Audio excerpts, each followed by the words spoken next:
और बड़ी खबर जनूबी अमेरिका से। जनूबी अमेरिका के पेरू और इक्वाडोर में जलजले के झटके महसूस किए गए हैं। इक्वाडोर में जलजले के झटके से 12 लोगों की मौत हो गई है। पेरू में जलजले से एक शख्स की मौत हुई है, जबकि रिएक्टर स्केल पर जलजले की शिद्दत 6.8 रिकॉर्ड की गई है। आपको बता दें कि तुर्किया के जलजले से अभी उभरे भी नहीं थे कि जनूबी अमेरिका में जबरदस्त जलजला महसूस किया गया है। 6.8 रिएक्टर स्केल पर इसकी शिद्दत महसूस की गई है। इक्वाडोर में जलजले के झटके महसूस किए गए हैं और इसके नतीजे में 12 लोगों की मौत हुई है। कई इमारतें तबाह हो गई हैं। बताया जा रहा है कि रिएक्टर स्केल पर जलजले की शिद्दत 6.8 रिकॉर्ड की गई है।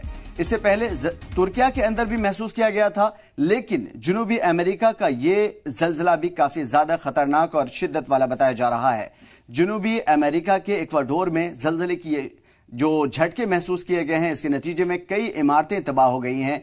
ढेर सारे जगहों पे तबाही के मनाजिर देखे जा सकते हैं। 12 लोगों की मौत हो गई है। पेरू में इस जलजले की शिद्दत से एक शख्स की मौत हो गई है। रिएक्टर स्केल पर जलजले की शिद्दत 6.8 रिकॉर्ड की गई है। तस्वीरों में आप देख सकते हैं कि किस तरीके से मातम पिसरा हुआ है। इमारतें खंडर में तब्दील होती हुई दिखाई दे रही हैं। लोग सड़कों पर निकले हुए हैं और अपनी इस तरह की सिचुएशन से निपटने के लिए बाहर आने की कोशिश कर रहे हैं। हालात से नबर्दाज़मा होने की कोशिश कर रहे हैं।